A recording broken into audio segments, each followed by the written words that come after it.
नमस्कार मेरे प्रिय भक्तजनों, राधे राधे, जय श्री कृष्णा। मैं हूँ रीता शुक्ला। आप सभी भक्तजनों का हार्दिक अभिनंदन करती हूँ अपने YouTube चैनल पर। दोस्तों, आप सभी भक्तजनों पर श्री हरि विष्णु की कृपा बनी रहे और आपकी सभी मनोकामनाएं पूरी हो। तो दोस्तों, चले श्रवण करते हैं पुरुषोत्तम मास महात्म्य की पावन कथा का। तो एक बार प्रेम से बोलिए विष्णु भगवान की जय। सूत जी बोले कि हे विप्र नारद मुनि, इस प्रकार पतिव्रता के धर्म को सुनकर कुछ पूछने की इच्छा से पुरातन नारायण मुनि से बोले कि हे बद्रीपते, आपने समस्त दानों से अधिक फल को देने वाला कांसा के संपुट का दान कहा है, इसे स्पष्ट करके कृपया मुझसे कहिए।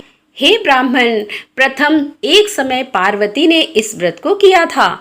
उस समय श्री ब्रह्मादेव जी से पूछा, हे ब्राह्मण, प्रथम एक समय पार्वती ने इस व्रत को किया था। उस समय श्री महादेव जी से पूछा कि हे महादेव जी, इस व्रत में उत्तम दान क्या देना चाहिए, जिसके देने से मेरा पुरुषोत्तम व्रत संपूर्ण हो जाए। हे दया सिंधु, समस्त प्राणियों के कल्याण के लिए उस दान को मेरे से कहिए। पार्वती की वाणी सुन शंभु ने श्री पुरुषोत्तम भगवान का ध्यान करते हुए मन में इस बात का विचार कर समस्त लोक के हित को चाहने वाली उमा से कहा। श्री महादेव जी बोले कि हे अपर्णे, श्री पुरुषोत्तम मास में व्रत विधि को पूर्ण करने के योग्य वेद में कहीं पर भी कोई दान नहीं है। हे गिरिशुते, जो उत्तम दान कहे हैं वे सब श्री कृष्ण के प्रिय पुरुषोत्तम मास में गौण हो गए हैं। हे सुंदरी, कहीं भी ऐसा दान नहीं है जिसको श्री पुरुषोत्तम मास में करने से तुम्हारा व्रत पूर्ण हो। हे अंगने, इस पुरुषोत्तम मास की पूर्ति के लिए संपुटाकार ब्रह्मांड का दान इसको देना चाहिए। हे वरानने, वह दान किसी से देने योग्य नहीं है।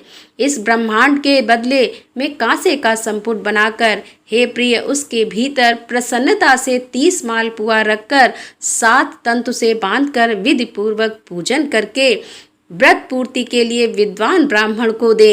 यदि संभव हो तो 30 संपुट दे। भगवान के उपकारक और सुंदर वचन को सुनकर पार्वती प्रसन्न हो गई। हे नारद, पार्वती 30 कांसे के संपुट को विद्वान ब्राह्मणों को देकर तथा व्रत विधि को पूर्ण कर अत्यंत प्रसन्न हुई।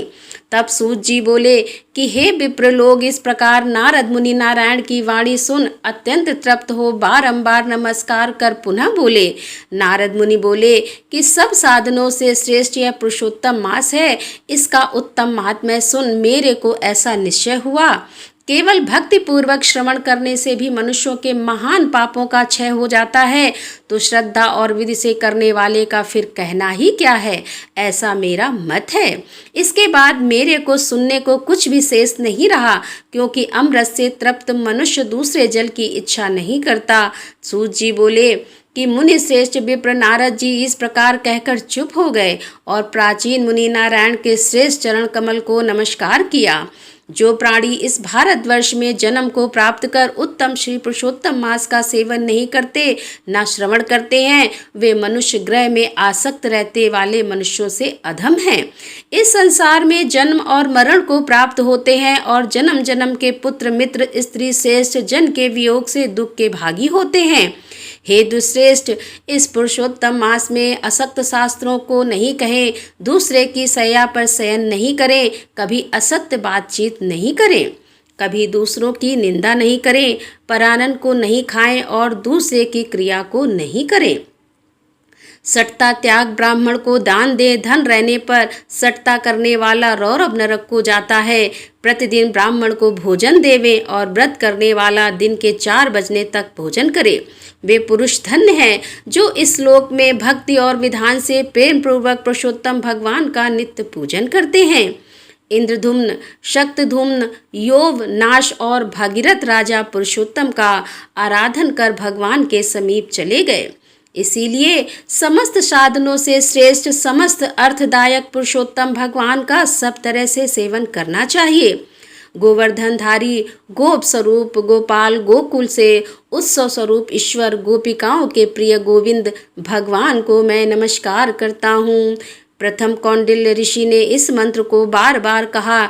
जो इस मंत्र का भक्ति से जप करता हुआ पुरुषोत्तम मास को व्यतीत करता है वह पुरुषोत्तम भगवान को प्राप्त करता है। नवीन मेघ के समान श्याम दो भुजा वाले मुरलीधर शोभमान पीत वस्त्रधारी सुंदर राधिका के सहित पुरुषोत्तम भगवान का ध्यान करें।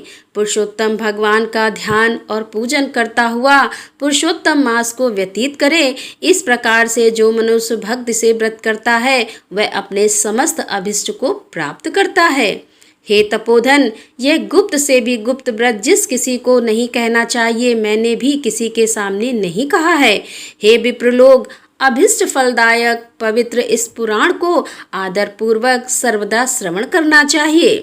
एक श्लोक मात्र के श्रवण से मनुष्यों के समस्त पाप नष्ट हो जाते हैं।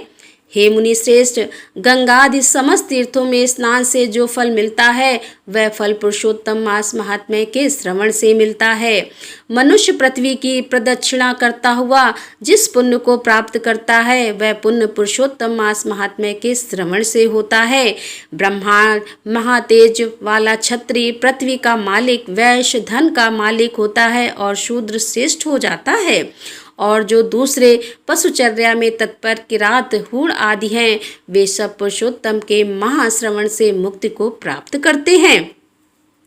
जो पुरुषोत्तम मास के महात्म्य को लिखकर और वस्त्र आभूषण आदि से विभूषित कर विधि पूर्वक ब्राह्मण को देता है वह तीनों कुलों का उद्धार करके जहाँ पर गोपिकाओं के समूह से घिरे हुए पुरुषोत्तम भगवान हैं ऐसे दुर्लभ गोलोक को जाता है।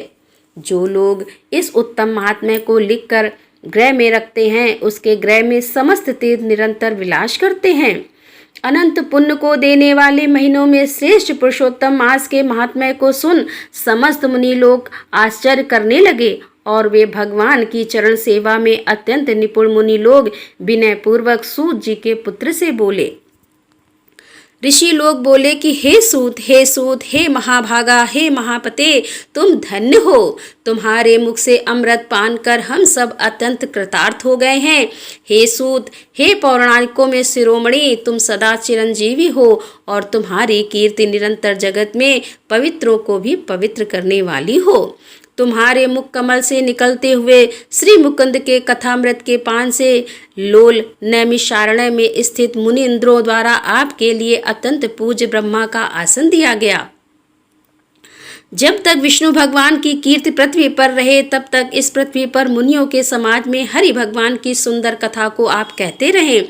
इस प्रकार ब्राह्मणों के आशीर्वाद को ग्रहण कर और समस्त ब्राह्मणों की प्रदक्षिणा और नमस्कार कर अपने कृत्य को करने के लिए गंगा के तट पर सूत जी के पुत्र गए। नैमिषारण्य में स्थित सब लोग परस्पर कहने लगे कि यह प्राचीन पुरुषोत्तम मास का श्रेष्ठ और दिव्य महात्म्य इच्छित अर्थों को देने में कल्पवृक्ष ही है। तो निर्मल मन से राधा कृष्ण का ध्यान करें। इस अति पावन मंगलकारी अधिक मास में ज्यादा कुछ ना कर सके तो सिर्फ उनका नाम और उनका ध्यान करें। नाम आप कोई भी काम करते हुए अपने मन में ले सकते हैं। ज्यादा मुश्किल मंत्र जपने में परेशानी हो तो सिर्फ राधे राधे का जाप करिए, आपकी सारी मुश्किलें आसान हो जाएंगी। गुप्त रूप से प्रेम रूपी सरकार को मनाई वो मान गए तो आपका जीवन प्रेम खुशियों और वैभवता से भर देंगे। तो बोलो विष्णु भगवान की जय, बोलो श्री युगल जोड़ी सरकार राधे कृष्ण की जय। तो दोस्तों यहाँ पर ये अध्याय का समापन करते हुए इसके आगे की कथा लेकर हम आपके सामने फिर उपस्थित होंगे। तब तक के लिए राधे राधे, जय श्री कृष्णा।